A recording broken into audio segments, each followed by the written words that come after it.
ang mga kwento ng pag-ibig, kwento ng buhay at kwento ng pag-asa dito sa Barangay Love Stories. Love Stories. Madaling makuha ang tiwala ng isang tao pero hindi ang respeto. Dahil sa oras na mawala ang respeto ay wala nang kahit na anong salita o paliwanag ang kayang magpabago ng tingin nila sa iyo. Ikaw, kabarangay, kakayanin mo bang samahan sa paglubog sa buhay ang taong mahal mo? Dear Papa Dudut, isang mapagpalang araw po sa inyo at sa ating mga kabarangay na nakikinig ngayon. Itago niyo na lamang po ako sa pangalang Sara. Isang masugid na tagapakinig dito sa Ilocos. Gusto ko lang i-share ang kwento ng buhay ko na naniniwala ako makapagbibigay ng aral sa ating mga kabarangay. Nakilala ko ang asawa kong si Rolly noong makifiesta ako sa bahay ng isang kaibigan. Pinsan siya ng kaibigan ko at si Rolly daw mismo ang nag-request na ipakilala siya sa akin. Mula noon ay madalas na kaming magkausap sa text o tawag. Hanggang sa niligawan na nga niya ako at sinagot ko rin kaagad siya. Mabait naman kasi si Rolly, gwapo at malambing. Isang taon ang lumipas nang ipagbuntis ko ang unang anak namin. Dahil nasa tamang edad naman kami noon, nagdesisyon na kaming magpakasal kaagad, Papa Dudut.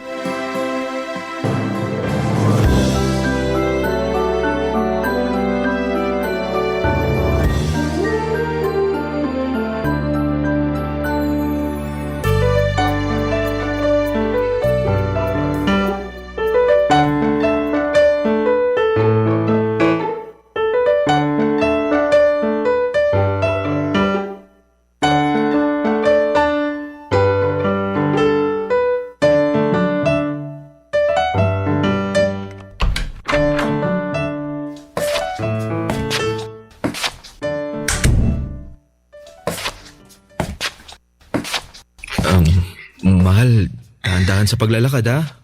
Malapit na tayo sa sofa kaya kumapit ka lang dito sa braso ko. Mahal, kaya ko namang maglakad. Ikaw talaga, oh.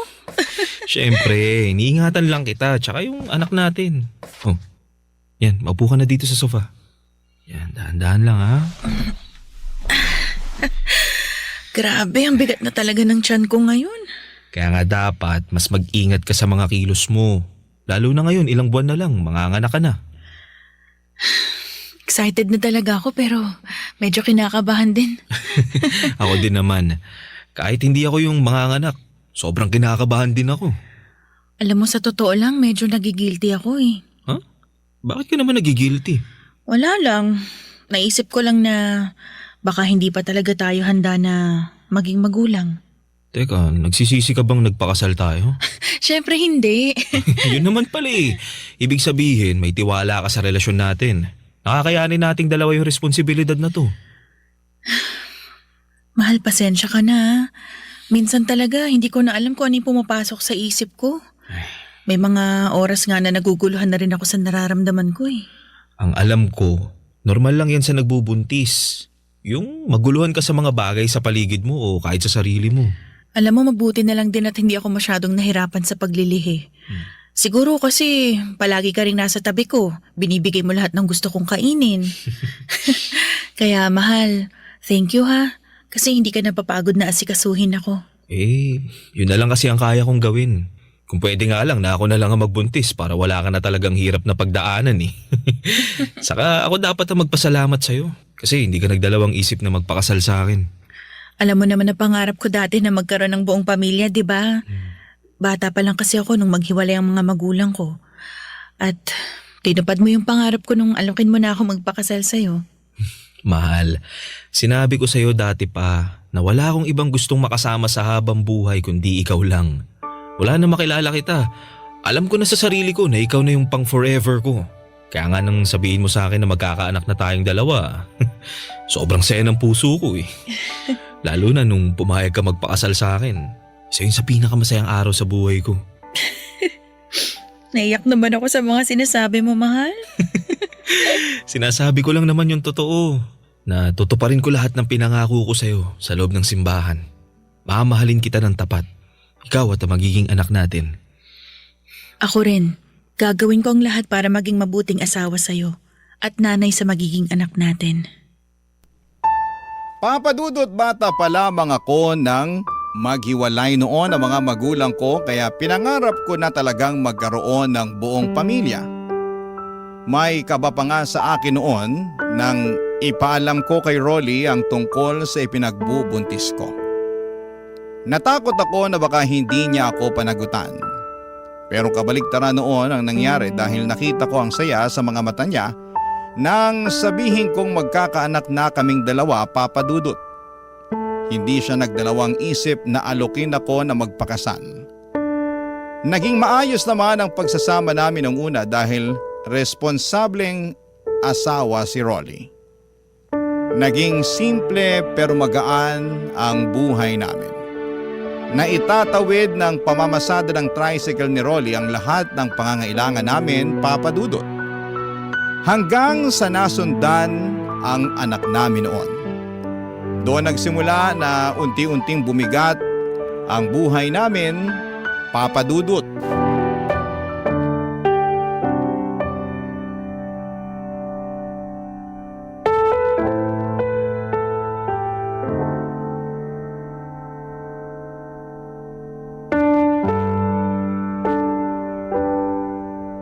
Nagugutom ka ba? Hindi. O may gusto ka bang ipabili sa kantin? Pagkain? May iinom? Wala. Mahal, wala ka rin masyadong kinain kagabi bago ka matulog. Kailangan mo lagyan ng laman yung tiyan mo para makabawi ka ng lakas mo. Kapapanganak mo pa lang. Hindi pwede na hayaan kita manghina. Pero wala nga kasi akong gana. Sige, ipagbabalat na lang kita ng mansanas kung ayaw mong kumain ng… Mahal, hindi mo ba narinig yung sinabi ko? Wala akong kahit na anong gustong kainin. Isa lang ang gusto kong gawin ngayon at alam mo kung ano yon. Mahal, Gusto kong makita yung anak natin, Rolly. Gusto ko na siyang mayakap. Sarah, hindi pa pwede sa ngayon. Nasa incubator pa rin siya eh. Rolly, hindi ko maintindihan kung saan ba ako nagkulang. Ginawa ko naman lahat ng tamang pag-aalaga sa sarili ko habang pinagbubuntis ko siya eh. Bakit kailangan na maranasan niya lahat ng hirap na to? Mahal, Tana. Baka makasama pa sa katawan mo yan. Lalo yung pag-iyak mo ngayon. Magiging maayos din si baby. Ha? Kaya kailangan natin magpakatatag para sa kanya. Pasensya na, mahal. Nagiging mahina na naman ako eh. Ayos lang, mahal. Normal lang kung ano man yung nararamdaman mo ngayon. Basta kailangan lang talaga natin magpakatatag. Lalabas nga pala ako mamaya kasi susubukan ko manghiram ng pera sa pinsan ko. Nagalaw ko na rin kasi yung natitirang ipon natin para sa panganganak mo eh. Kung hindi lang kasi sana napaaga yung panganganak ko at wala sa incubator si baby, baka hindi naubos yung ipon natin. Sorry, mahal. Huwag kang mag-sorry, mahal. Kasi wala namang may gusto nang nangyari sa inyo ng bunso natin. Sige, susubukan ko na lang din na manghiram sa ibang kamag-anak ko para may pandagdag naman tayo ng panggastos dito sa ospital. Sige, mahal. Kung wala ka namang maihiraman, wag mo nang pilitin, ha? Ako na lang ang gagawa ng paraan para mabayaran natin lahat ng kailangan dito sa ospital.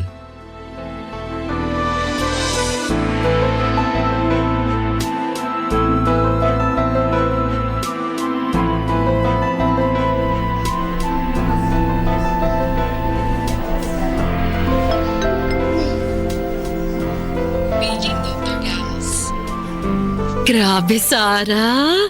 Kamukhang kamukha mo talaga ang bunso mo. Ganyan din yung mukha mo habang natutulog ka nung baby ka pa. Talaga po, Tita Lani. Naalala ko nga po na may picture tayong dalawa na karga niyo ko nung baby pa lang ako. Sa anak ng mga pinsan ko, ikaw talaga ang pinakapaborito ko na kargahin noon. Hindi ka kasi malikot saka hindi iyakin. Ay, sana makalabas na sa incubator ang anak mo para makarga na rin natin siya. Yan din po ang palagi naming dasal ni Sarah, Tita Lani. Nako, huwag kayong mag-alala. Mabait ang Diyos at mabuti kayong mga magulang. Kaya sigurado ako na pakikinggan niya ang mga dasal niyo. Naku, Tita Lani, sana nga po. Kasi gusto ko na rin po talagang mayakap yung anak ko eh. Tita, salamat nga po pala dahil pinahiram niyo kami ng pera ni Rolly ha. Para may pambayad kami dito sa ospital. Sara, kanina ka pa nagpapasalamat sa akin. Sabi ko naman sa'yo, hindi ba? Nandito lang ako kapag kailangan nyo ng tulong kasi malaki ang naging utang na loob ko sa nanay mo.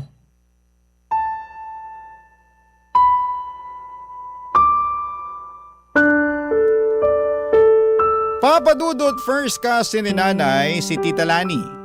Bago mamatay si nanay dahil sa komplikasyon sa diabetes ay matagal na niyang nakukwento si Tita Lani. Hindi ko na rin siya noon nakita dahil ang alam ko ay nagtatrabaho na siya sa abroad noong nasa elementary pa lamang ako. Naging friends lamang kami sa social media at nang makita ko na nandito na pala siya sa Pilipinas ay naglakas loob ako na i-message siya para hingan ng tulong. Napaaga kasi ang panganganak ko at malaki ang naging gastusin namin sa ospital at sa awa ng Diyos ay hindi nagdalawang isip si Tita Lani na puntahan at tulungan kami. Malapit lang pala kasi ang tinitirhan niya mula sa ospital kung saan kami nakakonfine ng anak ko. Kaya naman malaki ang naging pasasalamat ko talaga sa pagtulong na ginawa niya sa amin noon nung kailangan namin siya, Papa Dudut. Barangay Love Stories. Barangay Love Stories. Papa Dudut, isang buwan pa ang lumipas nang sa wakas ay mailabas na rin namin ng ospital ang bunso naming anak.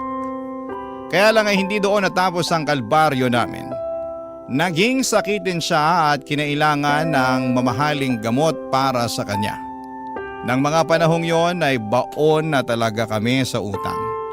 Hindi na namin alam kung saan pa kami kukuha ng panggastos sa bahay. Nag-aaral na rin kasi noon ang panganay naming si Joshua kaya patong-patong na talaga ang gastusin namin.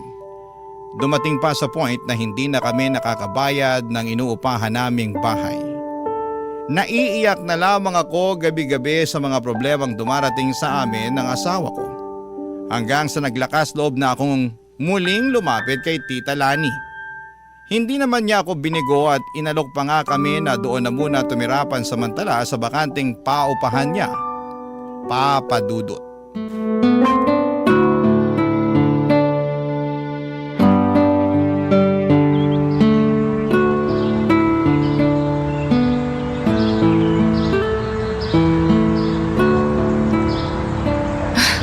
Ang luwag po ng sala nitong paupahan niyo, Tita Lani.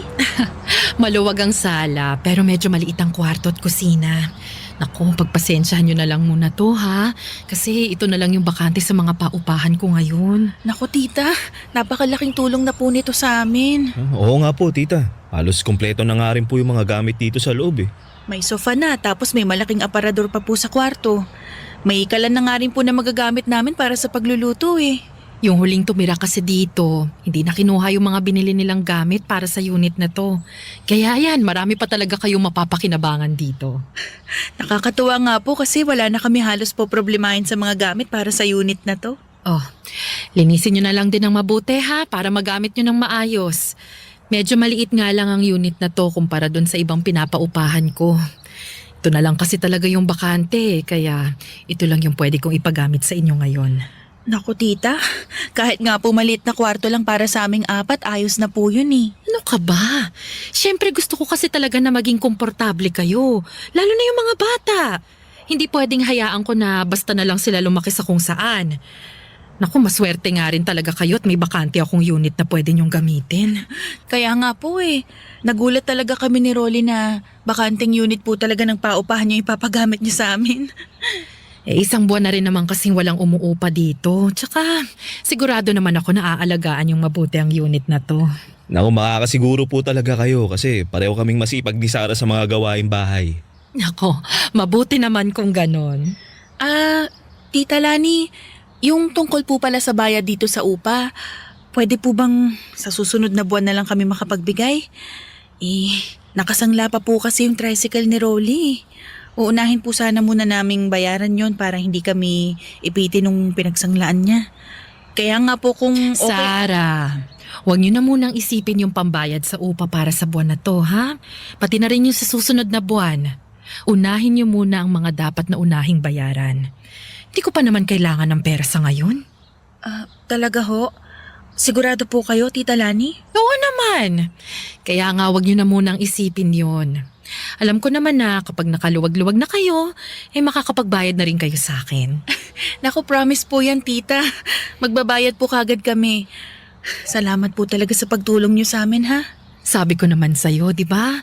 Malaki ang utang na loob ko sa nanay mo, Sarah. Hindi man ako nakabawi sa kanya noon.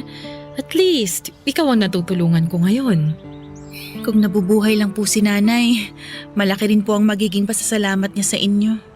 Basta, kung may ibang kailangan pa kayo, huwag kayo mahihiyang magsabi sa akin, ha? Tutulungan ko kayo hanggat kaya ko.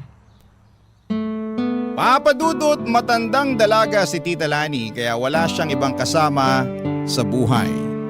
Ang kwento niya sa akin ay si nanay ang nagpahiram ng pera sa kanya para makapagtrabaho siya sa abroad.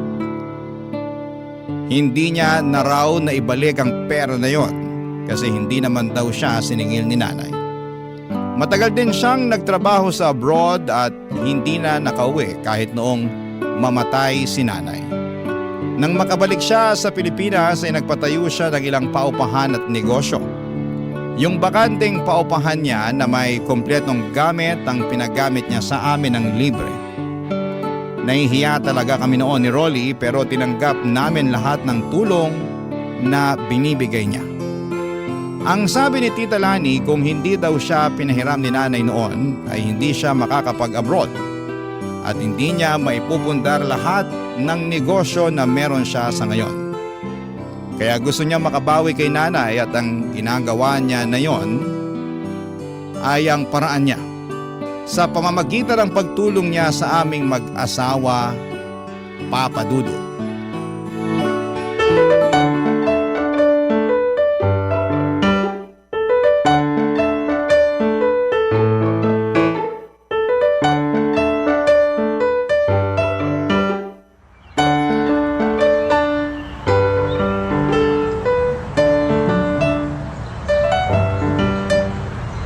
Mabuti naman at nakatulog na sa wakas si baby.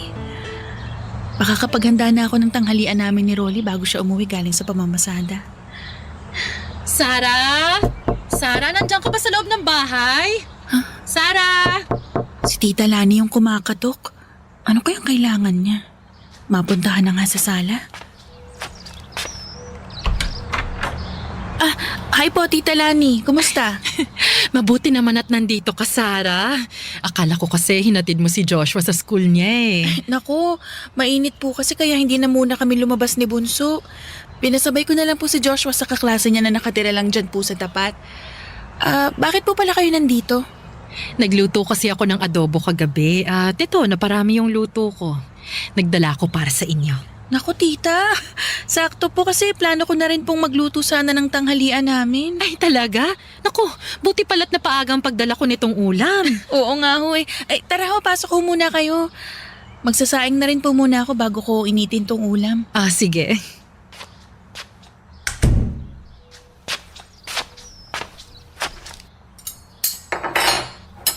Oh, Sarah, kumusta naman kayo dito sa tinitirhan nyo? Eto ho, maayos naman po kami dito. Malakas ang ulan ng isang araw ah. Wala ba kayong naging problema sa mga tulo mula sa kisame? Wala naman ho, tita. Maayos naman po yung kisame nitong bahay at wala rin pong kahit na anong tulo kahit na malakas yung ulan. Mabuti naman kung ganon. Siya nga pala, kamusta na nga pala yung bayad nyo para dun sa pinagsanglaan ng tricycle ni Rolly? Nakapagbayad na ho kami dun sa pinsan ni Rolly. Hindi niya na rin kami tinatakot na kukunin niya yung tricycle ng asawa ko. Sarah naman kasi. Bakit naman kasi dun pa nangutang si Rolly? Parang ang sama ng ugali nun eh. Alam naman ng pinsan niya na yung tricycle lang na yun ang pinagkukunan nyo ng panggasto sa araw-araw. Tapos tatakutin pa kayo na kukunin yun sa inyo kapag hindi ka agad nakapagbayad ng utang sa kanya. Kaya nga ho sinabi ko kay Rolly na unahin na muna naming bayaran yung pinsan niya eh. Ang laki pa ng interes na kinailangan namin bayaran. Grabe naman talaga ang pinsan na yan. Parang hindi ka mag-anak. Naku, ganun po yata talaga yung nagagawa ng pera, tita. Sana matuto na si Rolly na lumapit at humingi ng tulong sa tamang tao. Paano kasi kayo rin mag-iinang nadadamay sa gulo na pinapasok niya? Ay naku, sinabi ko na rin po yan sa kanya. Piliin yung mga lalapitan na tao kasi yung iba, sinasamantala rin po talaga yung kahinaan at pangangailangan namin. Ganon na nga, dahil iba na talaga ang panahon ngayon. Ay, aalis na rin pala ako ha, kasi magtatanong pa ako sa kapitbahay kung may kilala silang tubero. Ay, bakit ho tita? Anong ipapaayos nyo? Nababasa kasi ang sahig ng kusina ko. Mukhang tumatagas ang tubig mula sa ilalim ng lababo. Ay, si Rolly ho marunong mag-ayos ng lababo yon. May gamit din po siya para doon. Alam mo tita, ang mabuti pa, papuntahin ko po siya sa bahay nyo pagkatapos niyang magtanghalian mamaya, okay? Papa Dudut, masasabi ko na malaki talaga ang naging tulong ni Tita Lani sa buhay namin noon. Hindi kasi biro ang magbayad buwan-buwan ng upa sa bahay.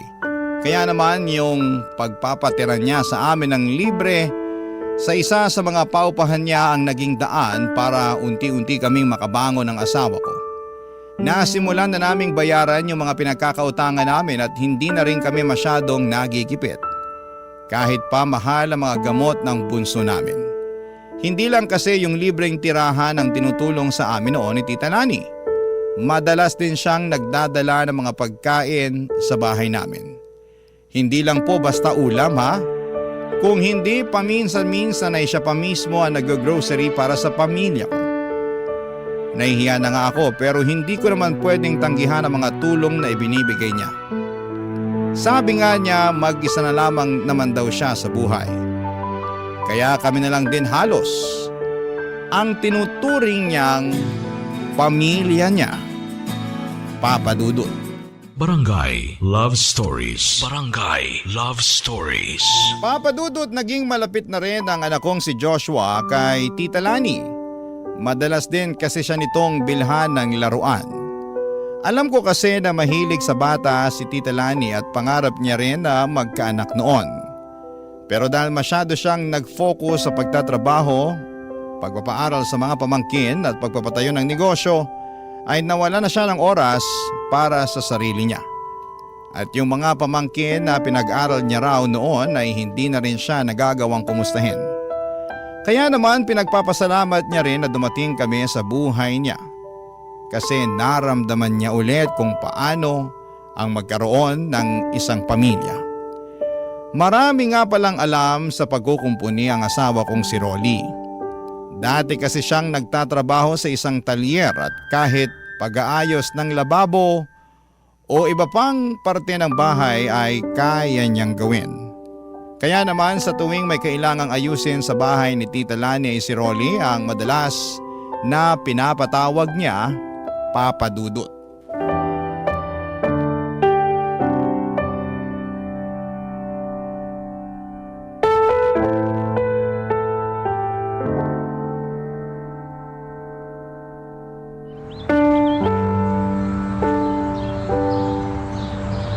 Nasaan na kaya si Rolly? Hindi man lang nagre-reply sa mga text ko kanina pa. Nay, ano pong merienda natin? Oh anak, andyan ka na pala. Ay nako, maupo ka na. Ipaghahain kita ng merienda mo, ha? Nagugutom na nga rin po ako eh. Kasi hindi ako nag-recess kanina. Oh, bakit naman hindi ka nag-recess? Hindi ko po ginastos yung baon ko eh. Gusto ko po kasing mag-ipon para may pambili ako ng regalo ko sa inyo ni tatay sa Pasko. Nako anak, malayo pa naman yung Pasko eh. Ikaw talaga. Oh, eto na yung niluto kong maruya para sa merienda mo. Iyan! Yay! Kain ka lang ha. Sa susunod, wag mong ginugutom ang sarili mo ha. At baka ikaw naman ang magkasakit. Opo, Nay. Ang sarap talaga ng maruya na luto nyo. Nako, gutom ka lang kaya mo nasasabi yan.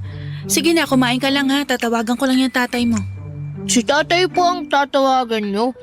Nakita ko po siya sa bayan kanina. Pero hindi niya po ako nakita eh. Kasi nakasakay na po ako ng jeep.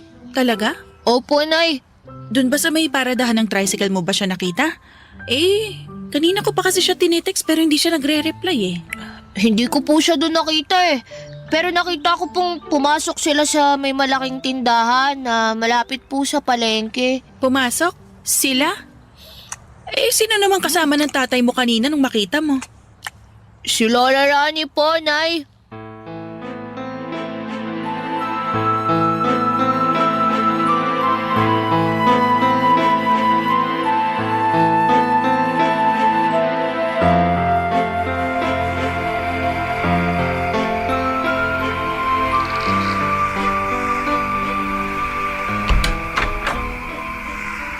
Mabuti naman nakauwi ka na.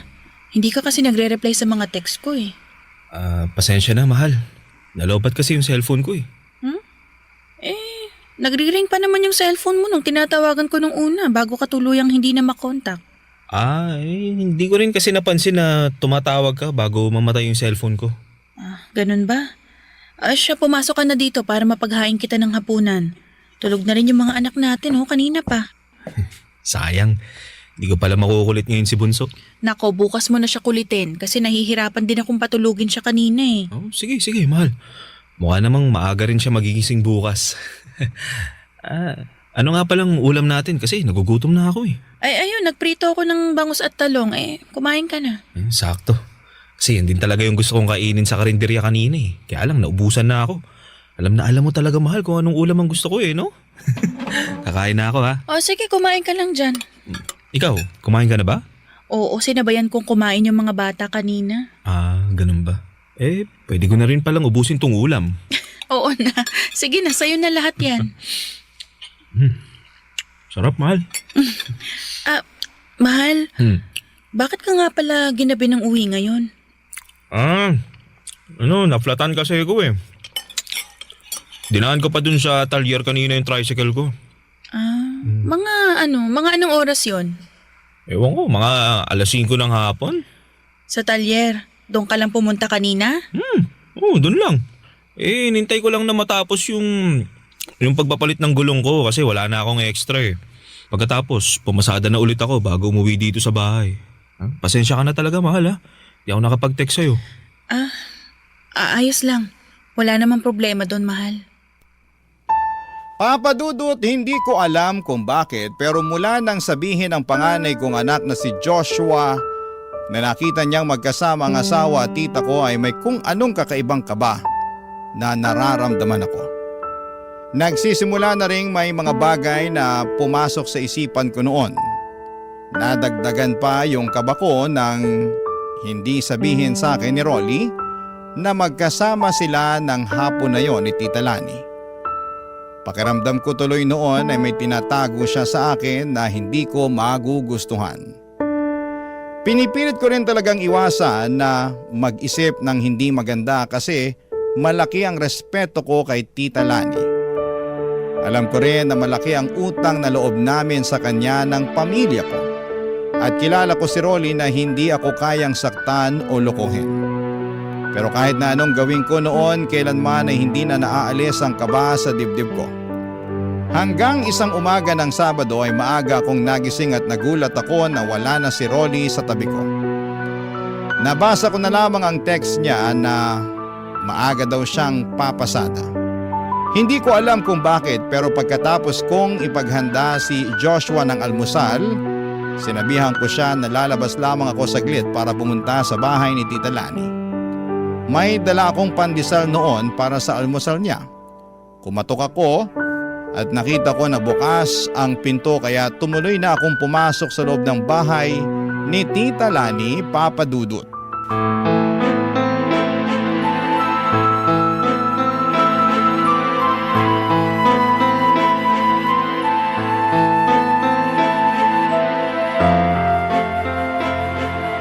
Tita Lani, pumasok na po ako kasi bukas po yung pinto ng bahay nyo. May dala po akong pandesal para almusal nyo. Rolly, ano ba? Sabi nang wag dyan sa liig. Ano yun? Kasi malakas yung kiliti ko. Sino yung mga yun? Yun nga yung gusto ko nakikiliti ka eh. Saan nagkagaling yun? Sabi ng tama na eh. Diyos ko, Halikan dyan. boses ni na Rolly at Tita Lani yun ah. Dito na lang Nanggagaling sa loob ng kwarto ni tita. Rolly, tama na nga sabi. Huwag sabi dyan. Sige ka, baka hindi ko mapigilan ang sarili ko. Ano naman?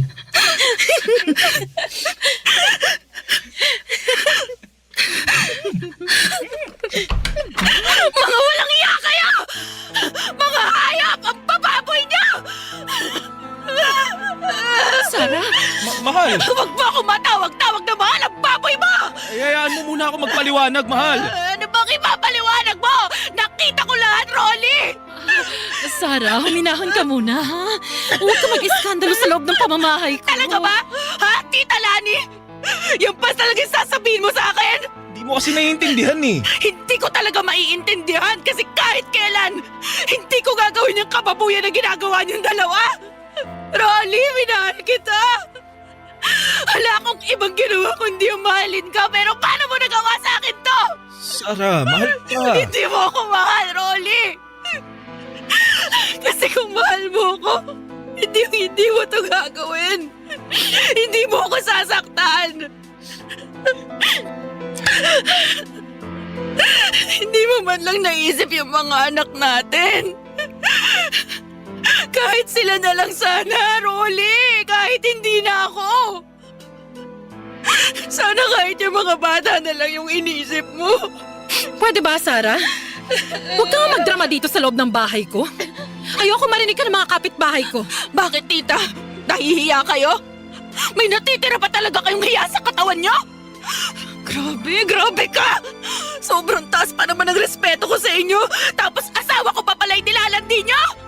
Bakit kasi hindi ka muna tumingin sa salamin para malaman mo kung bakit ka niloko ng asawa mo? Lani, tama na! Totoo naman ang sinabi ko, di ba? At ikaw mismo ang nagsabi sa akin na mas mabango at magaling ako sa kama kesa dyan sa asawa mo. Sabi ng tama na eh. Ano? Kakampihan mo na siya ngayon? Siya na ulit ang gusto mo?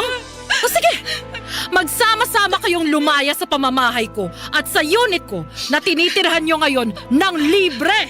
Lalayas talaga kami ng mga anak ko kahit hindi mo sabihin yan. Kasi hindi ko kayang tumira kasama ng mga anak ko sa bahay na pagmamay-ari ng isang malanting kagaya mo. Sarah, teka, sandali lang. Bitawan mo ako, Rolly!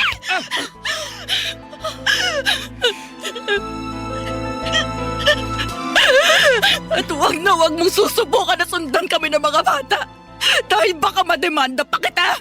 Kayo ng babae mo! Ang bababoy niya!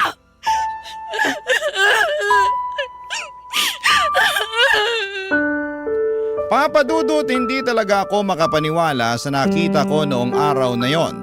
Kung paanong maglandian sina Rolly at Tita Lani sa loob ng kwarto niya. Pakiramdam ko ay sasabog ang puso ko sa sobrang sakit ng nararamdaman ko. Na parang kulang na lamang ay lamunin ako ng lupa.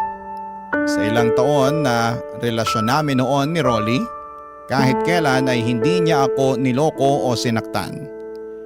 Kaya naman sobrang laki talaga ng tiwala ko sa kanya. Sa sobrang laki, hindi ko pinansin ang mga bagay na dapat matagal ko nang binibigyan ng atensyon. Yung pagbabago ni Rolly ng password sa cellphone niya, pag-alis ng maaga, at pag-uwi ng malalim na ang gabi. Pati ng madalas na pagpunta ni Tita Lani sa asawa ko sa bahay niya para magkumpuni ng kung ano-ano doon. Hindi na lang pala bahay ng tita ko ang kinukumpuni ng asawa ko. Maging ang sirang lababo sa bahay niya kung hindi pati na rin mismo ang may-ari nito. Hindi na ako nagdalawang isip pa na hiwalayan si Rolly, Papa Dudut. Mabuti na lamang at tinulungan ako ng isang pinsang ko sa side ni Papa at pinatuloy muna kami sa bahay nila. Ngayon ay 2 taon na akong single parent at patuloy na kumakayod para sa mga anak ko. Minsan pang sinubukan ni Rolly na makipag-ayos sa akin noon. At kahit pangarap ko talaga ang magkaroon ng buong pamilya, ay hindi ko kayang patawarin ang napakalaking kasalanan niya sa akin. Para lamang maging buo kami, Papa Dudut. Hanggang dito na lamang po ang sulat ko at sana po ay nakapag-iwan ito ng aral sa ating mga kabarangay. ang inyong kapuso at kabarangay forever, Sarah. Kwentuhan naman tayo dito sa comment section. Ang mga kwento ng pag-ibig, kwento ng buhay at kwento ng pag-asa dito sa Barangay Love Stories.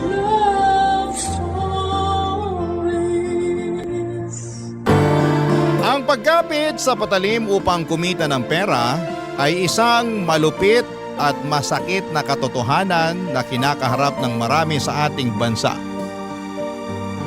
May mga tao na napipilitang gumawa ng mga bagay na labag sa kanilang prinsipyo para sa pera.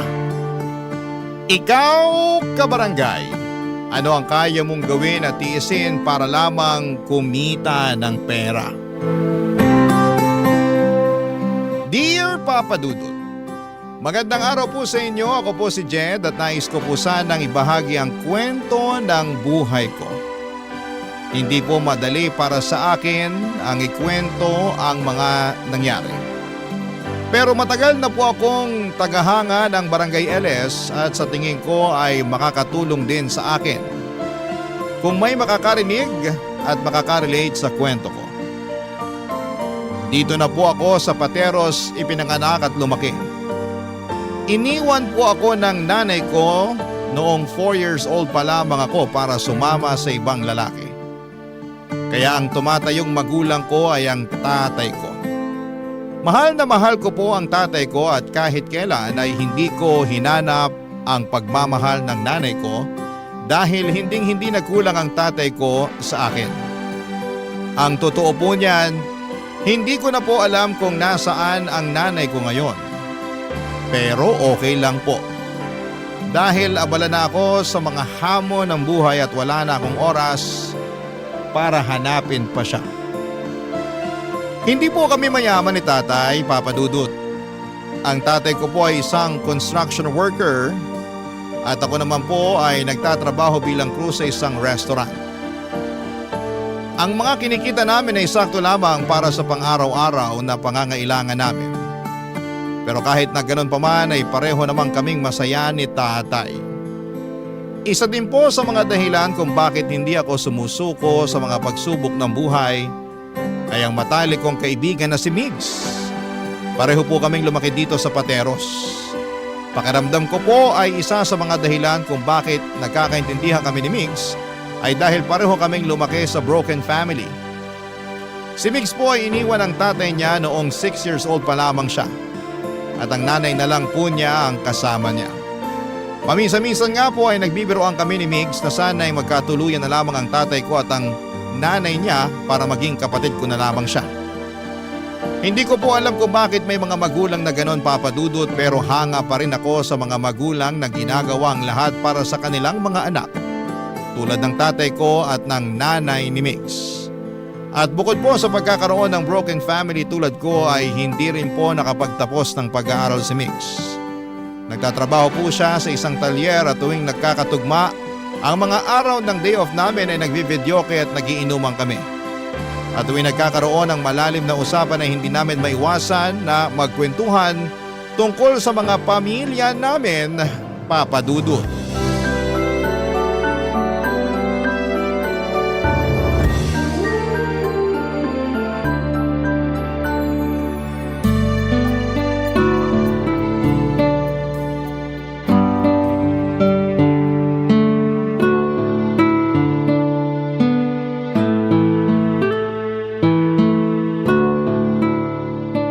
Pakisala nga sa video okay, bro. 44914. Hindi ka ba nagsasawa sa kakabidyoke mo? Ang pangit ng boses mo eh. Nagmana lang naman ako sa'yo. Ang totoo nga niyan, parang masusuka na nga ako eh. Ang dami ko na rin kasing nainom. Ang hina mo naman. Pero seryoso, mamaya ka na kumanta. Magkwentuhan na muna tayo. Oh, ba't mukhang problemado ka dyan? Naaawa na kasi ako kay nanay eh. Alam mo naman na pinalaki niya ako na mag-isa, di ba? Gusto kong bigyan na maginhawa na buhay yung nanay ko, bro. Pero wala eh. Kulang na kulang yung kinikita ko sa talyer. Uy, ba't ka nagdadrama? Mukhang marami ka na nga nainom. Hindi eh. May sahayop kasi yung tatay ko na yun. Bubuntisin niya si nanay tapos Hindi niya naman pala kami kayang panindigan. Wala siyang kwenta. Hayop siya. Ay, ganun din naman yung nanay ko eh. Huwag kang mag-alala, hindi ka nag-iisa. Ang saya siguro nun, no? Yung alin? Magiging magkapatid tayo kung sakali magkatuluyan yung mga magulang natin. Loko, ikaw talaga. Kung ano-ano na lang yung naiisip mo eh. Yung nanay mo ba, bro? May bala ka pa bang hanapin yon? Naku, wala na. Mag-overtime na lang ako sa restaurant kaysa hanapin ko pa yun. Sayang lang sa oras. Pero ikaw, kahit nasasaktan ka, sa tingin ko sabik na sabik ka pa rin na makita yung tatay mo, no? Tama ba? Siguro. Ewan ko ba? Gusto ko siyang makita pero gusto ko rin siyang sumbatan sa ginawa niyang pangiiwan sa amin ni nanay. May balita ka ba kung nasan yung tatay mo? Wala eh. Pero sigurado ko nasa Pilipinas lang yun. Ang sabi kasi sa akin ni nanay, bobo daw sa English yun. Kaya sigurado kung hindi pa nakakalis ng bansa yun. Grabe ka naman sa tatay mo. Eh ikaw ba? May balita ka ba kung nasan yung nanay mo? Ang sabi sa akin ni tatay, may pamilya na raw yung nanay ko sa Iloilo. Ang layo naman. Uy, may naisip ako. Ba't di mo kaya hanapin yung nanay mo sa Iloilo? Loko-loko, nandito na sa Maynila yung buhay ko. At isa pa, ano namang magagawa ko dun? Hindi nga ako marunong mag-Ilonggo eh. Nakakatuwa sila pag nag-aaway, no? Para naglalambingan lang. Pero seryoso, gaya nga ng sabi ko, ayoko nang hanapin yung nanay ko. Kung masaya siya sa bago niyang pamilya, edi congratulations. Pero ako, hindi ko pababayaan si tatay.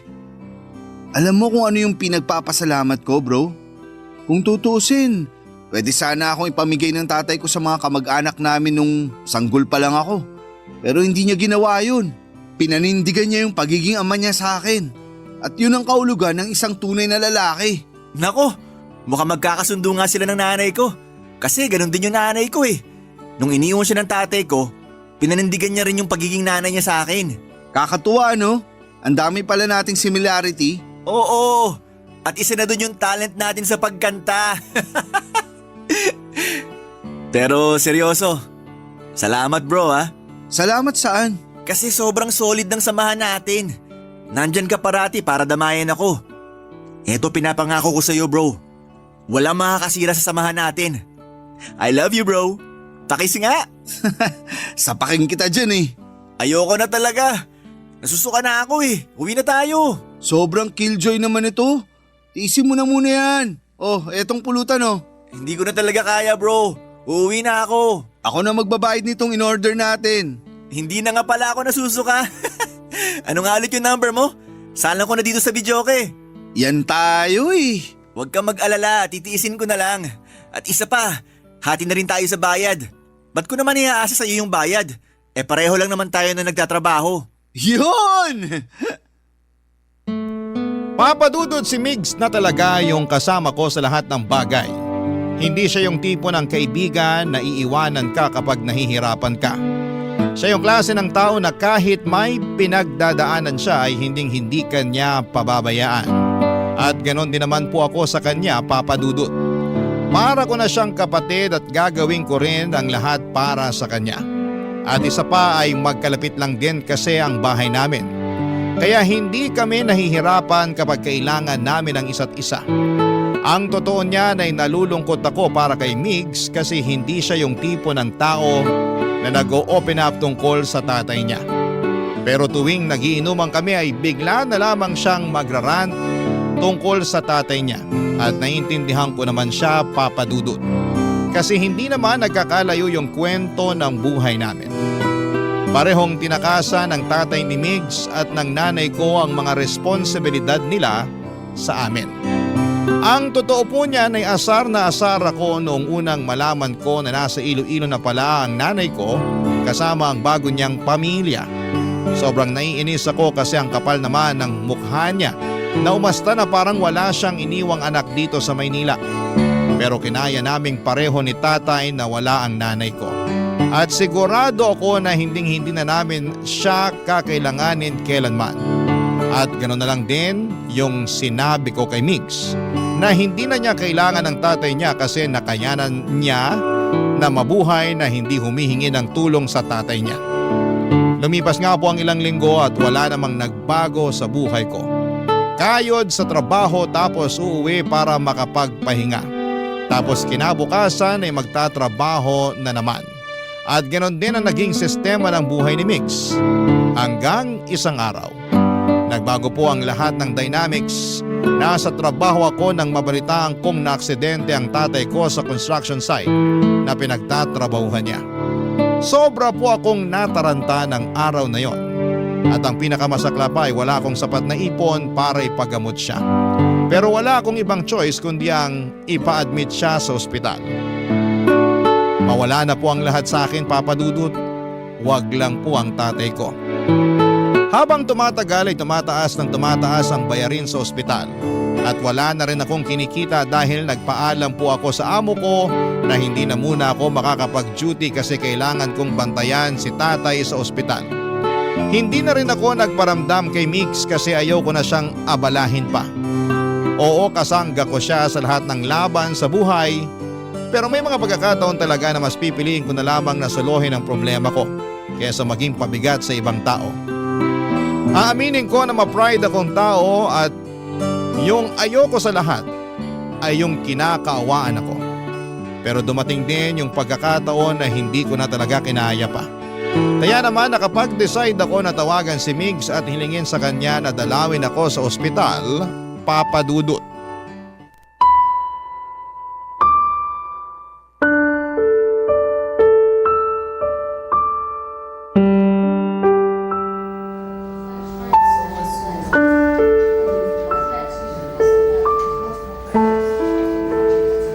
Bro, kumusta ka na?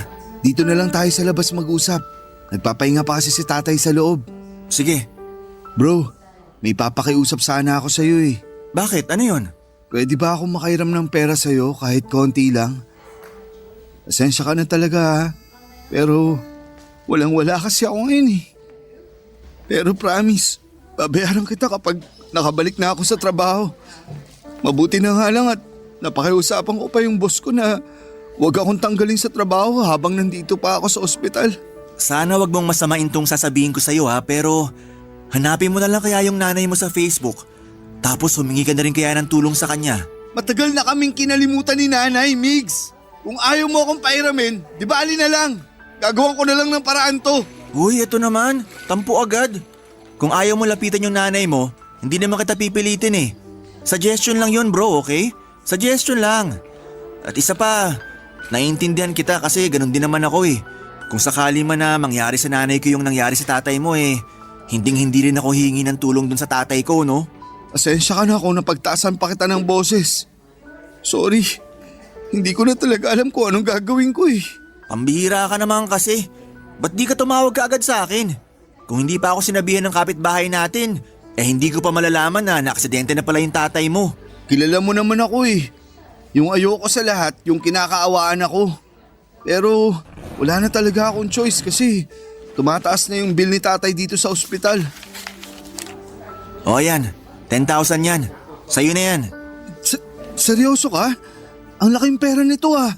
Ibibili ko sana ng mga bagong damit at sapatos yan. Pero di bali na lang, sa'yo na yan. Sige na, tanggapin mo na. Bro, salamat talaga. Pero hindi, babayaran kita. Hulugan ko to. Ang tigas naman ng ulo mo eh. Sinabi ng sa'yo na yan. Alam mo naman na parang kapatid na yung turing ko sa'yo, di ba? The best ka talaga. Hindi ko alam kung anong ginawa ko para magkaroon ng kaibigan na tulad mo. Huwag ka na magdrama dyan. Baka maiyak lang ako sa'yo. Nga pala, saan ka naman nakakuha ng ganito kalaking pera? Nag-overtime ka ba sa talyer? Nako, alam mo naman na barya-barya lang yung kinikita ko sa talyer eh. So saan ka nakakuha ng ganito kalaking halaga?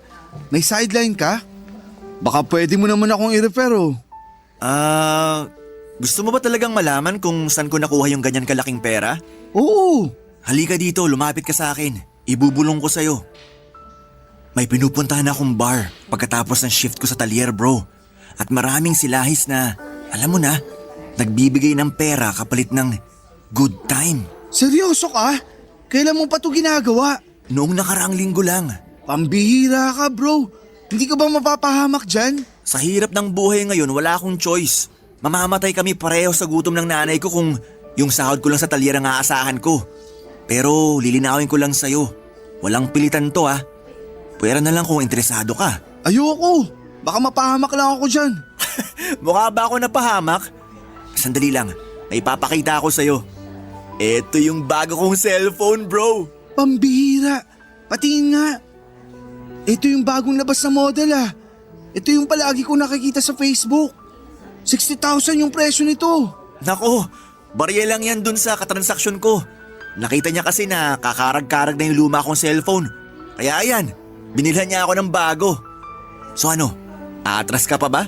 Kung sakaling bigyan ako ng ganito kamahal na cellphone, pwede ko rin to ibenta para may pambayad na ako dito sa ospital. Pero hindi ko talaga kaya. Di bali na lang. Bro, maniwala ka sa akin.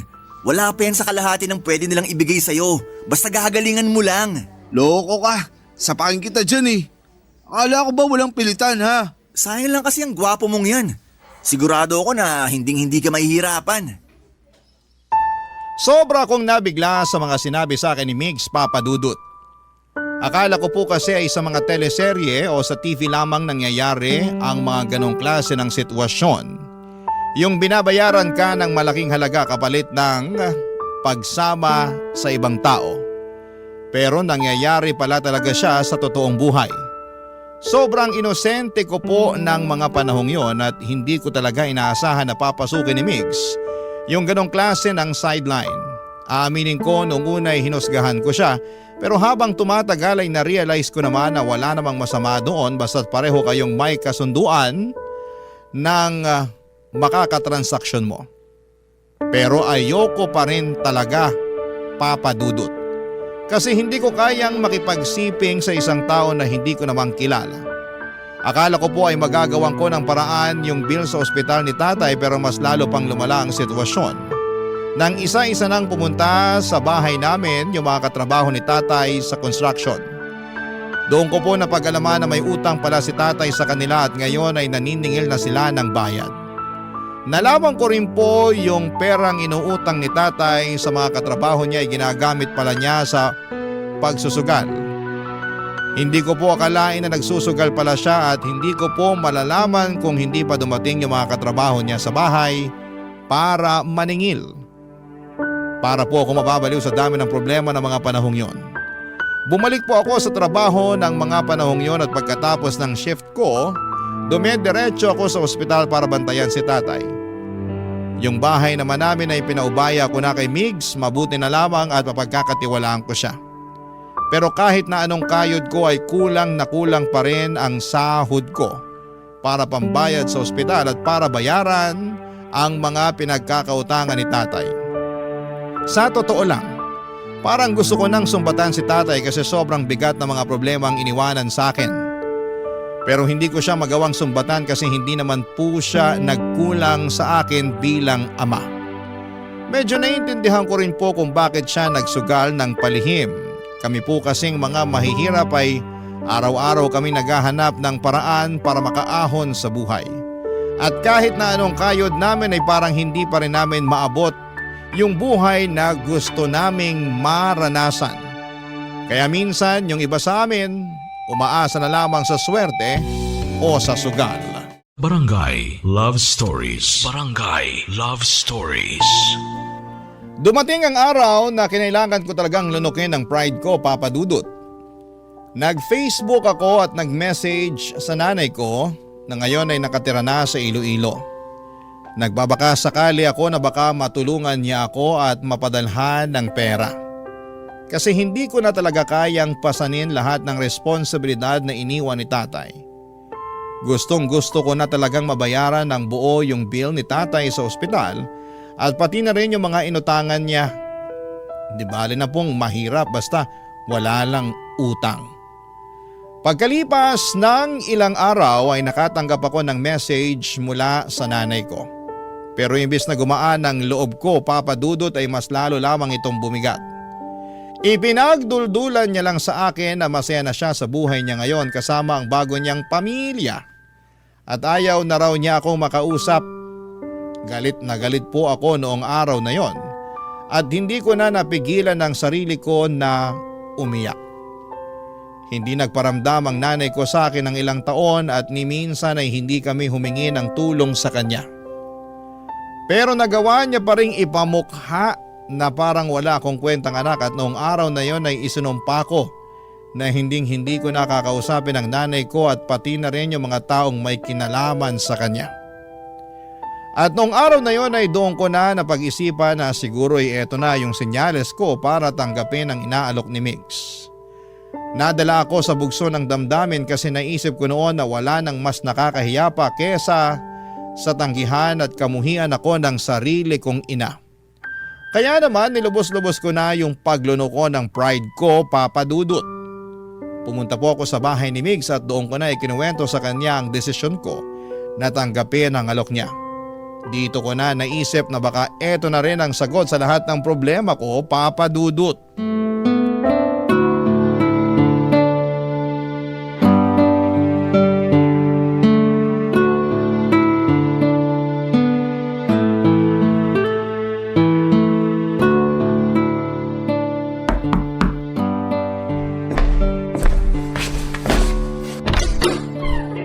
Bro, halika, pasok! Salamat ha.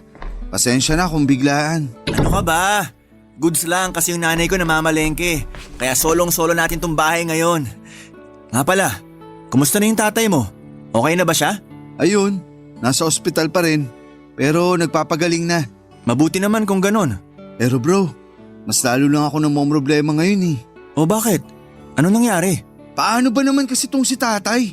Hindi niya sinabi sa akin na nabaon na pala siya sa utang. Kaya eto, ako ngayon yung sinisingil ng mga inutangan niya sa construction. Kaya pala. Ha? Naalala mo ba nung isang araw na pinabantay mo ko sa bahay nyo? May lalaking sobrang galit habang hinahanap yung tatay mo. Pero hindi ko na masyadong pinansin kasi akala ko lasing lang. Pasensya ka na talaga kung pati ikaw nadadami na sa problemang ginawa ng tatay ko. Wala yun. Umalis din naman kaagad yung taong yun eh. Natakot ata kasi pinagtitinginan na siya ng mga kapitbahay nyo habang nagsisisigaw siya sa labas ng bahay nyo. So, ano nang balak mo ngayon? Kailangan ko na talagang mabayaran yung bill sa ospital at yung mga pinagkakautangan ni tatay sa lalong madaling panahon. Para matapos na tong problema ko. Ilang gabi na rin kasi akong hindi nakakatulog ng dahil lang dito. Bro, pasensya ka na pero wala akong maibibigay sa iyo ngayon eh. Yung natitirang pera ko kasi, naibigay ko na kay nanay. Wala akong balak mangutang o mangingi sa'yo ng pera. Ha? Tinatanggap ko na yung inaalok mo sa akin nung nakaraan. Jed, ikaw ba talaga yan? Sino ka? Anong ginawa mo sa kaibigan ko ha? Hindi ako nakikipaglokohan sa'yo. Seryoso nga. So anong nakain mo at nagbago yung isip mo? Tinanggap ko yung advice mo nung nakaraan. Nagchat ako sa walang kwenta kong nanay. Ops, sandali lang. Oh, bakit?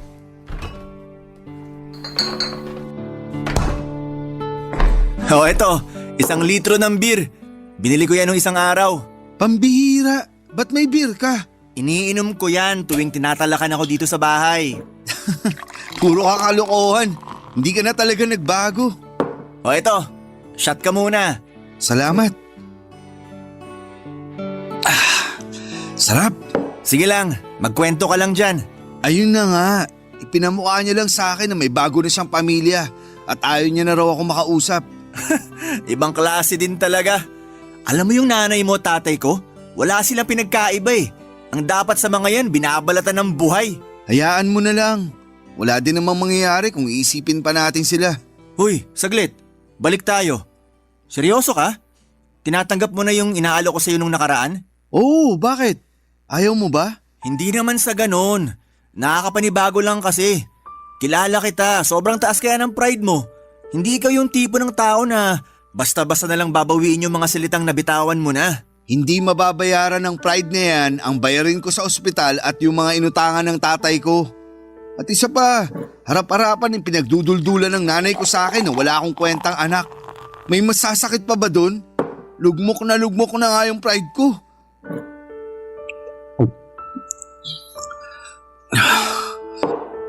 Pa nga isa, kulang to. Huy, dahan-dahan. Baka malasing ka kagad niyan. Gusto ko makalimot, pabayaan mo ako. Pero huwag kang mag-alala bro. Kasi sa susunod, imported the wine na yung iinumin natin. Konting lambing ko lang dun, magbibigay na kaagad yun. Ganun kadali? Wala ka bang bilib sa akin? Alam mo ikaw, dapat bawas-bawasan mo na yung pagkamahiyain mo. Kung gusto mo makuha ang lahat ng gusto mo, dapat kapalan mo na yung mukha mo. Dapat sagarin mo na. Ano ulit yung sasagarin?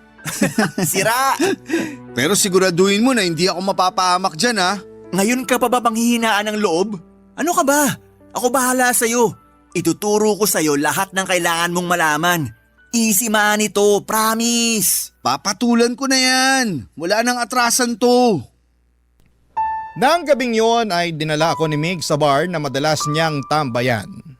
Sobra akong kinabahan kasi bagong mundo ang tatahakin ko, Papa Dudut. Aaminin ko na gustong gusto ko nang kumalas noon pero tuwing naiisip ko ang mga problema ko sa pera, nawawala rin yung kaba ko. Mabuti na lang talaga at nandun si Migs para tulungan ako. Pero hindi rin nagtagal si Migs sa bar kasi may lalaking nag-book ng hotel at mukhang sobrang interesado sa kanya. Mas lalo tuloy akong kinabahan ang kailangan na niyang umalis. Pero pinilit niya akong manatili at binigyan pa ako ng pera para may pambili ng drinks habang naghihintay. Grabe, Papa Dudut.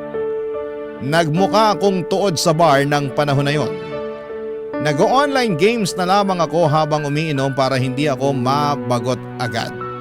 Habang tumatagal ay napagtanto ko na baka sinuwerte lang talaga si Migs sa mga lumalapit sa kanya pero makalipas ang ilang oras, may lumapit na rin sa akin na lalaki.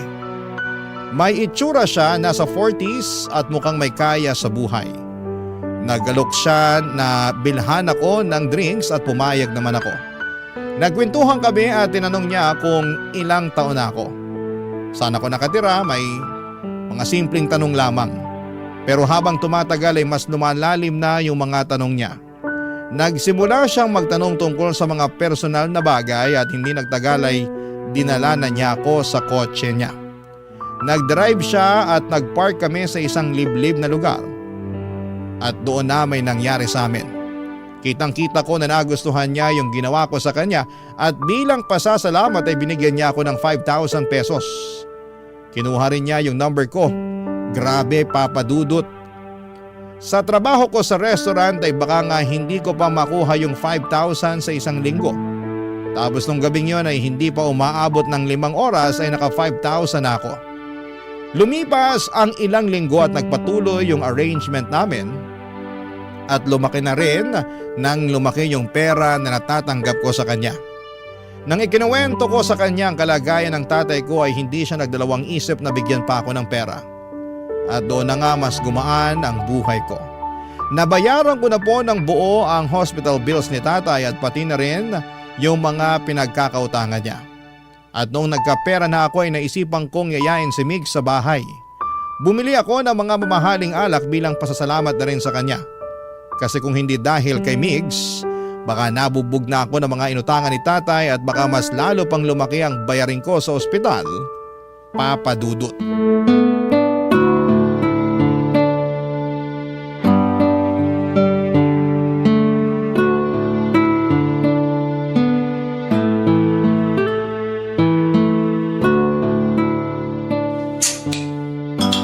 Aba, mukhang big time ka na ngayon ah. Siyempre naman. Alam mo bro, masaya ako para sa'yo kasi hindi ka na namumroblema ngayon. Tinan mo nga yung mukha mo, di hamak na mas maaliwalas na, di tulad doon nakaraan. Salamat talaga ha. Kung hindi dahil sa'yo bro, baka tuluyan na ako napatay ng mga pinagkakautangan ni tatay. At kung hindi dahil sa'yo, malamang mas malaki na yung babayaran ko sa ospital ngayon. Maliit na bagay, basta ikaw. So ngayong wala ka ng problema, anong balak mo? Itutuloy mo pa rin ba yung ginagawa mo o titigil ka na? Anong titigil? Saglit lang, may papakita ako sa'yo. Kukunin ko lang. Ano yan? Eto, may bago na akong cellphone bro. Uy hanep, patingin nga. Astig, pareho na tayo ng cellphone. Inggit na inggit kasi ako dun sa cellphone mo eh. Kaya yan, nagpabili na rin ako. Gaya-gaya ka talaga. Sana nagpabili ka na lang ng motor. Okay na ako dito sa cellphone. Mukhang namimihasa ka na talaga. So ano nga? Wala ka nang balak tigilan yung ginagawa mo, no? Bala ko na nga mag-resign sa restaurant na pinapasukan ko sa Makalaway. Sabi naman sa'yo, di ba? Di hamak na mas malaki yung kikitain natin dito. Ang sabihin mo, bad influence ka lang talaga. Hoy! Kung hindi dahil sa bad influence na to, Malamang hanggang ngayon pinagtitiisan mo pa rin yung cellphone mong mumurahin. May point nga naman. Kamusta nga pala yung lalaking nagkagusto sa'yo? Mayaman ba? Mayaman bro, legit. At ang gara nung kotse niya. Tapos hindi siya umaayaw tuwing nangihingi ako ng pera. Sana pala ako na lang yung nakabingwit dyan. Kasi yung nagkagusto sa akin mukhang nauubusan na ng pera eh. Paano ba naman? Nung humingi ako ng pera nung nakaraan, 1,000 lang yung binigay sa akin. Hayaan mo na. Parang dagat lang yan. Minsan high tide, minsan low tide. Expert na expert ah. Sa susunod, ako na to magpapaturo sa'yo kung paano makabingwit ng big time. Sira. Pero seryoso, sa tingin ko, okay na ako sa ganitong klaseng buhay. Kasi mabait naman yung nagkagusto sa akin eh. Tapos, ayaw niya yung nakikipagtalik ako sa iba. Ayos yun, di ba? Para safe daw. Buti ka pa nga. Kasi yung sa akin kung sino-sino na lang yung pinapatulan eh. Halatang uhaw na uhaw. Mabuti na lang talaga at palagi ako nag-iingat. Ay, nga pala bro, baka pwede mo naman akong i-refer dyan sa kakilala mo. Swerte-swerte mo naman. Hindi mo na kailangan maghanap ng iba para lang magkapera. Malabong mangyari yan. Patay na patay kasi sa akin yun eh. Yabang neto. Ano ba itsura nung nabingwit mo ha? Baka nakita ko na yan sa bar dati.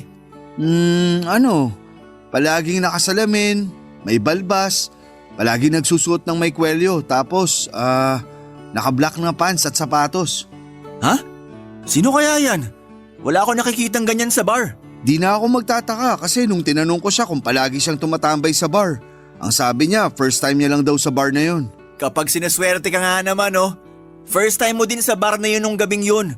Pero nakabingwit ka kagad ng mayamang paninindigan ka. Kung swerte ako, swerte ka rin. Kasi kung anong meron ako, meron ka rin. Solid tayo, di ba? Solid forever bro. Basta kapag yumaman ka na, wag mo akong kakalimutan ha. Bro, nung mga panahong walang-wala ako, nung mga panahong nalulungkot ako sa pagkawala ni nanay, at nung mga panahong lugmok na lugmok ako sa problema, ikaw yung laging nandyan para sa akin. Siyempre, hindi kita makakalimutan. Thank you bro, love you. Nga pala, bago ko makalimutan, may binili nga pala ako para sa'yo. Ano na naman yan? Eto, bumili nga pala ako ng mamahaling casing para sa cellphone natin. 2 yan, isa sa'yo at isa sa akin. Uy, mukhang mamahalin nga. Thank you bro, the best ka talaga. Sandali lang, meron pa nga akong ano dito eh. O ayan, power bank. Para din sa akin to? Hindi, gusto ko lang ipagyabang. Joke lang, sa'yo talaga yan. Nak, sa sensado. At tuluyan na nga akong nilamon ang sistema ng panahong yon, Papa Dudut. Aaminin ko na naging bulag ako sa mga bagay na nakamit ko. At sa mga pagkakataong yon ay parang nakalimutan ko na ang mga prinsipyo ko. Nasilaw ako sa lahat ng natamo ko, sa pera at sa mga material na bagay. Pero sa kabila ng lahat ng yon ay nagpapasalamat pa rin ako kay Migs. Kung hindi dahil sa kanya ay baka hindi ko pa nabayaran ang mga utang ni tatay at baka mas lalo pang lumaki ang problema ko sa buhay. Lumipas nga ang ilang linggo at nagpatuloy ang pakikipagkita at transaksyon ko sa lalaking nagbibigay sa akin ng pera. Akala ko noon ay ganito lang pala kadali ang buhay.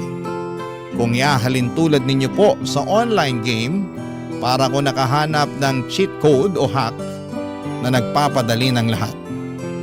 Pero isang gabi habang may nangyayari sa amin sa kotse niya at inaabot niya sa akin ng pera ay may napansin ako sa wallet niya. Sa isang sulyap ay nakita ko ang isang larawan ng pamilya. May kasama siyang babae at bata at bigla akong kinabahan at naramdaman ko yung bigat ng konsensya ko.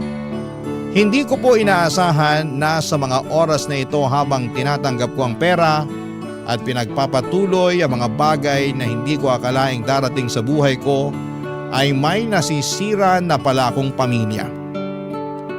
Kung tutuusin, may mga taong nagmamahal sa kanya na posibleng masaktan kapag nalaman nila ang ginagawa namin.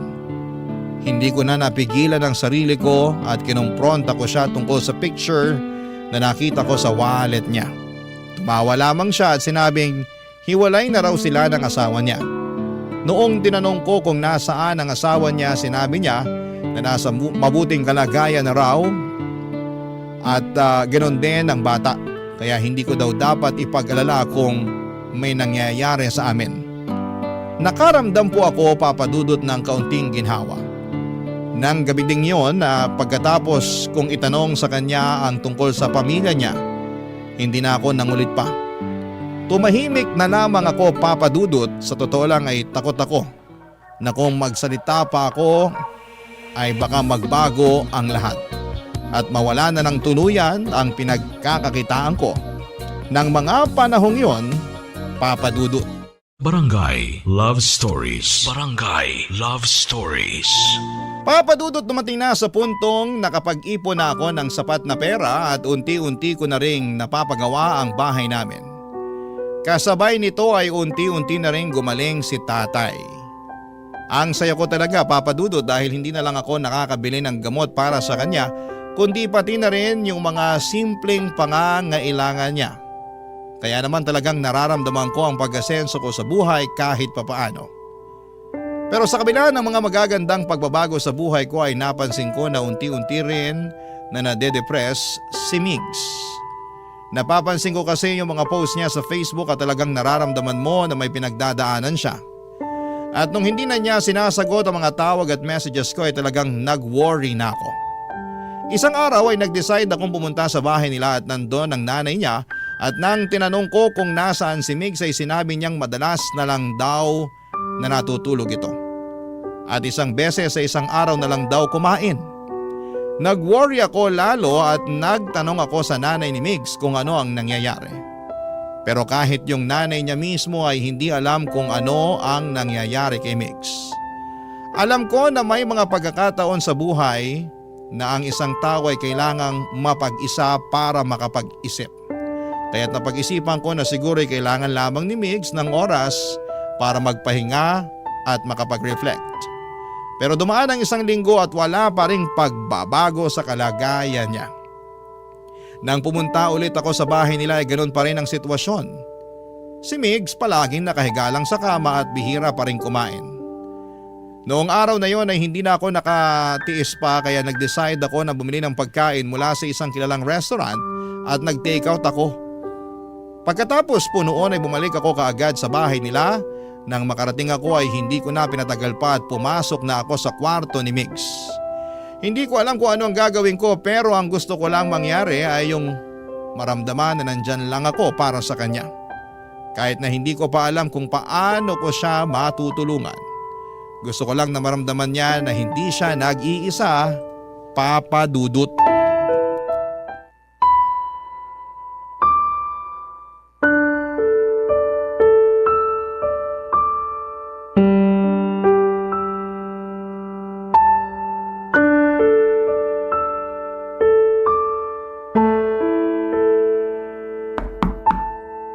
Bukas yan. Bro, may dala akong pagkain. Bumili ako ng lechon manok. Alam kong paborito mo yan. Oh, eto. Ilalapag ko na dito sa mesa ha. Sige na, kumain ka na. Wala akong gana. Ano ba kasing nangyayari sa'yo ha? Nung nakaraang linggo pa ako chat ng chat at tawag ng tawag sa'yo pero ni minsan hindi mo ako sinagot. Pati yung nanay mo wala na rin alam sa mga nangyayari sa'yo. Pabayaan mo na muna ako. Gusto ko mapag-isa. Bro, alam mo naman na nandito lang ako parati para sa'yo, di ba? Sige na, kung ano man yung bigat na dinadala mo, sabihin mo na sa akin. Makikinig ako. Ano bang hindi mo maintindihan sa gusto ko mapag-isa ha? Ang kulit mo rin eh. Sige, sumigaw ka pa. Huwag mo hayaan na lamunin ka ng depression mo. Ilabas mo yan. Gusto mo talagang malaman yung problema ko ha? Galit na galit ako sa tatay ko. Nag-message ako sa kanya sa Facebook nung nakaraang linggo at tinawagan niya ako. Pero ang sabi niya sa akin, wag ko na daw siyang gambalain kasi masaya na daw siya sa buhay niya. Alam ko naman na nandyan si nanay para sa akin pero kasi ang sakit-sakit eh. Ang sakit-sakit nung dinutulak ang papalayo ng sarili mong tatay.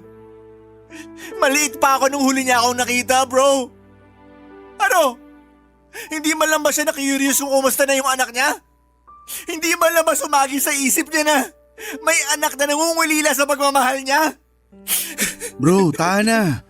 Naiintindihan kita kasi pinagdaanan ko rin yan sa nanay ko. Pero kinaya naman natin na wala sila, di ba? Yun na nga eh. Wala silang ambag sa mga buhay natin. Pero bakit nangungulila pa rin ako sa pagmamahal ng isang ama?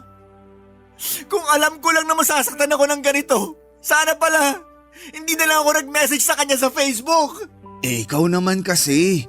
Dapat simulat sa pool pa lang, nilabas mo na yung kinikimkim mong sama ng loob sa tatay mo para hindi ka na nasasaktan ng ganito. Puisit naman kasi nabuhay to eh. Ang kapal din naman ang mukha niya para ipamukha sa akin na wala akong kwentang anak. Kung tutuusin, siya tong walang kwentang tatay. Gusto mo ipabarang natin yung tatay mo? Naniniwala ka doon? Hindi natin malalaman kung hindi natin susubukan, di ba? Isasabay ko na rin yung nanay kong walang kwenta. Malay mo, baka bigyan pa tayo ng discount ng mambabarang. Si Raulo. Pero, thank you bro ah. Napagaan mo yung pakiramdam ko. Dapat hindi lechon manok yung dinala ko eh. Dapat alak. Pass na muna ako dyan. Nakainom na ako kagabi. Sumasakit pa nga tong ulo ko. Ibang klase. Ba't di mo ako niyaya? Para ka namang others eh. Pasensya ka na.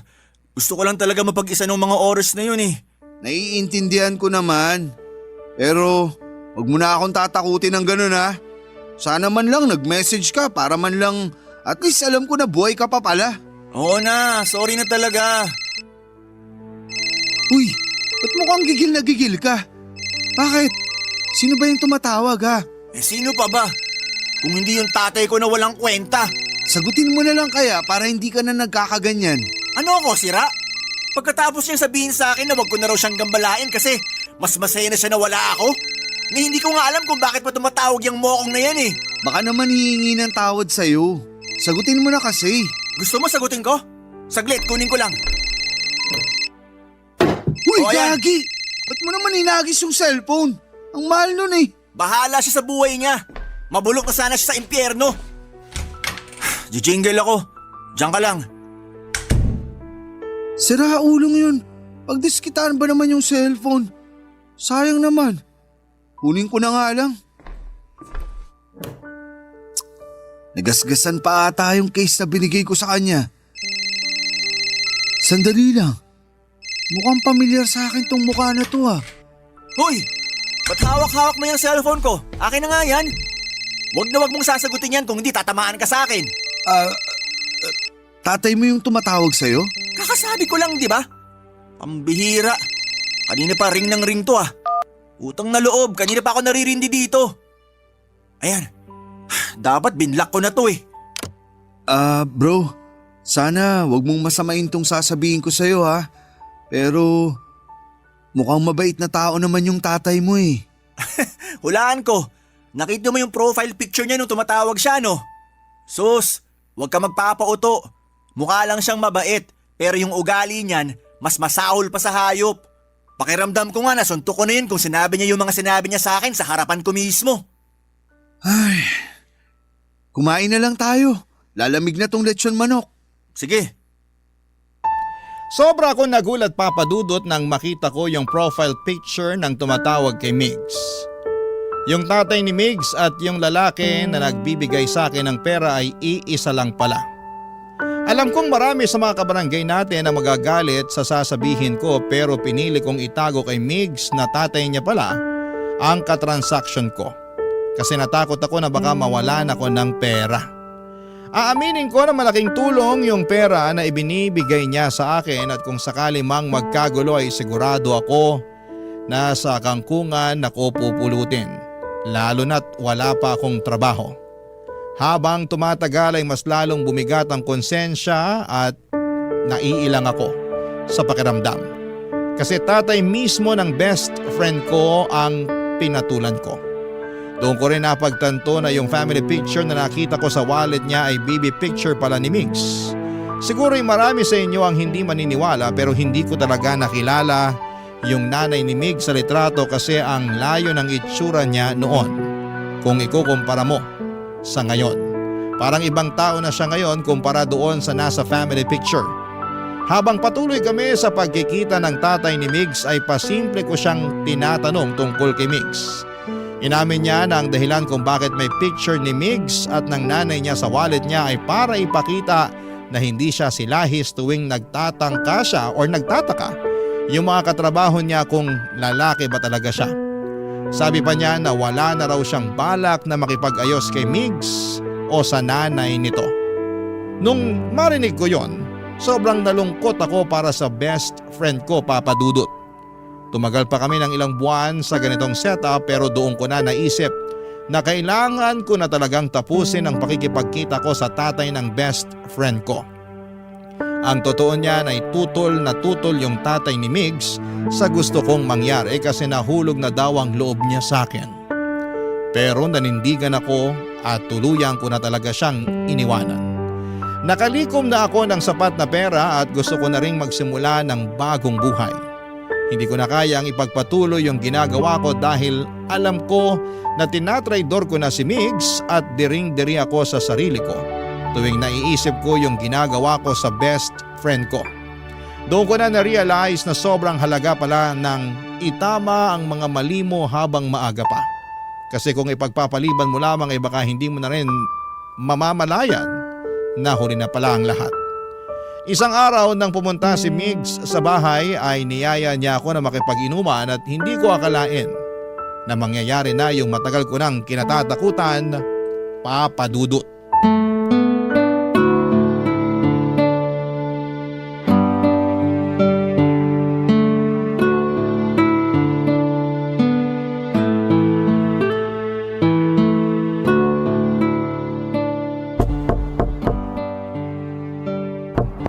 Andyan na! Sandali lang! Surprise! Oh, ano naman yung dala-dala mo? Ano pa ba? Eh di alak. Lika, shot tayo. Shh! Natutulog na si tatay sa loob. Dito na lang tayo sa labas ng bahay. Ganun ba? Sige. Himala! Dati, ikaw tong napakababa ng tolerance sa alak.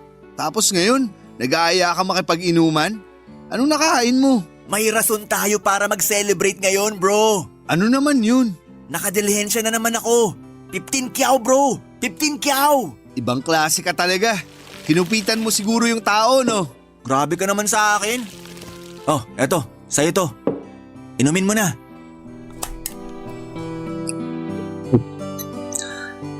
Salamat. Nga pala, kamusta yung sideline natin? Ang totoo nga niyan, titigil na ako. Maghanap na ako ng matinong trabaho bukas. Ha? Bakit? Sayang naman. Mukhang mapera pa naman yung nagkagusto sa'yo. Ayoko na, bro. Kung tutusin, yung mga utang ni tatay at pampa-ospital niya lang naman yung dahilan kung bakit ko pinasok ang ganitong klaseng trabaho. Pero ngayon na wala na akong problema, siguro oras na para magbagong buhay ako. Naks! Linis-linisan na. Kung sa ganon, sa akin na lang yung sugar papa mo. May picture ka ba nun? Pakita mo naman sa akin para malaman ko kung mandidiri ako o hindi. Ano? Wag na, hayaan mo na yun. Damot talaga nito. Uminom ka na lang. Sarap! Uy, hindi mo ba sasagutin yan? Hindi na. Nga pala, nag-resign na ako sa talyer. Oh? Ba't mo naman ginawa yun? Hindi din naman kasi malaki yung kinikita ko dun eh. Tas isa pa, ang sungit-sungit ng boss namin dun. Ba't ako magtitiis kung may choice naman ako, di ba? Ang hirap kasi dito sa atin. Istorbo naman Sino ba kasi to? Patingin nga. Huy, akin na yan. Sandali lang. Tatay ko to Ba't kausap mo yung tatay ko Bro, magpapaliwanag ako. Yung tatay ko ba yung nagbibigay ng pera sa'yo Magsalita ka! Kung hindi babasagin ko tong cellphone mo! Oo, pero tinapos ko na yung ugnayan ko sa kanya. Bro, maniwala ka. Hindi ko alam na tatay mo na pala yung katransaksyon ko. Ito ko lang nalaman nung pumunta ako sa bahay mo. Matagal mo na palang alam pero nilihim mo pa rin sa akin to. Ang lakas din ng loob mo, bro. Pinagkatiwalaan kita. Tinrato kita ng parang kapatid. Tapos ganito yung gagawin mo sa akin? Kaya ako nga tinatama yung mga pagkakamali ko, di ba? Sana wag mo naman akong husgahan. Bro, di ba solid tayo? Intindihin mo naman sana ako. Oh, ayan na cellphone mo. Aalis na ako. Kung magtatagal pa ako dito, baka mapatay lang kita. Mick, sandali lang. ako na nga tinatapos yung ugnayan sa tatay mo, di ba? Kasi unti-unti na ako nilalamon ng konsensya ko. Lalong-lalo na nung nalaman ko na anak ka pala niya. Kinuwento ko ang lahat-lahat sa'yo. Kung paano niya ako tinaboy. Tapos tatraidorin mo lang pala ako. Anong klaseng kaibigan ka, ha? Kinailangan ko lang ng pera. Sino ba sa atin yung hindi nangangailangan ng pera, ha? Kaya nga natin pinasok tong mundo na to eh. Kasi salat na salat tayo sa buhay. Pero yung hindi ko matanggap-tanggap ay yung paano mo nagawang tiisin yung pakikipagsiping sa tatay ko. Habang nagpapanggap ka na wala kang alam sa harapan mismo ng sarili niyang anak. Migs, simula pagkabata pa lang, magkaibigan na tayo. Kilala mo ako. Alam mo mismo sa sarili mo na hindi ako ganitong klaseng tao. Huli na ang lahat. Kung sinabi mo sa akin na mas maaga to, siguro napatawad pa kita. Pero hindi eh. Nagpakasaya ka sa piling ng sarili kong tatay. Napakaahas mong kaibigan. Kunwari ka pa nag-aalala ka sa akin. Pag-usapan naman natin ng maayos to. Ayaw mo talaga akong layuan, ha? Layuan mo ako! Kung hindi, mas malala pa dyan ang aabutin mo sa akin! Papa Dudut, ang dami ko pong tinamong galos noong araw na yon. Pati yung tatay ko ay nag-alala sa akin. Pero nagsinungaling ako at sinabi ko sa kanya na napagtripan lamang ako sa may kanto. Pero kahit na ang dami kong galos ay hindi ko pa rin makuhang magalit kay Migs kasi tama naman ang mga sinabi niya. Kasalanan ko rin kung bakit hindi ko siya sinabihan ng mas maaga tungkol sa mga nalaman ko. Sinubukan ko pong puntahan si Migs sa bahay nila pero hindi na niya ako kinausap. Ang nanay na lamang niya ang humaharap sa akin pero mukhang walang alam ang nanay ni Migs ng mga panahon na yon. At nakita ko rin na blinak ako ni Migs sa Facebook. Mukhang pinutol na nga talaga ni Migs ang ugnayan naming dalawa. Ang totoo po niya ay sobra akong nanghihinayang kasi para ko na siyang kapatid. At kung maibabalik ko lamang ang panahon, sana'y hindi ko na lamang ginawa yung mga nagawa ko. Madaling kitain ang pera. Pero ang pagmamahal ng isang tunay na kaibigan ay mahirap hanapin. Kaya sa mga kabarangay natin dyan, kung may mahal kayo sa buhay, wag na wag kayong magsasawang iparamdam sa kanila na importante sila sa inyo at wag na wag nyo silang paglilihiman kung ayaw ninyong mangyari sa inyo yung nangyari sa akin. Sa ngayon po, Papa Dudut, ay nakahanap na ako ng trabaho bilang clerk sa isang kilalang convenience store at wala na rin akong balita kay Mix. Pero tuwing napapadaan ako sa bahay nila ay napapansin ko na palaging walang tao doon. Ang totoo niyan ay sobra akong na-curious kung ano nga ba ang kalagayan ni Migs at ng nanay niya pero mukhang hindi ko na talaga makukuha ang sagot sa mga katanungan kong yon. Kung sakali man po na may mga bagong kaganapan sa buhay ko ay makakaasa po kayo, Papa Dudut, na magpapadala ulit ako ng sulat sa inyo. Maraming salamat po sa pagbibigay sa akin ng opportunity para may kwento ko sa inyo ang isa sa mga pinakamasaklap na bahagi ng buhay ko. Ang inyong forever kapuso at kabarangay, Jed. Ano ang masasabi mo sa ating Barangay Love Stories today? Aabangan namin yan sa aming comment section.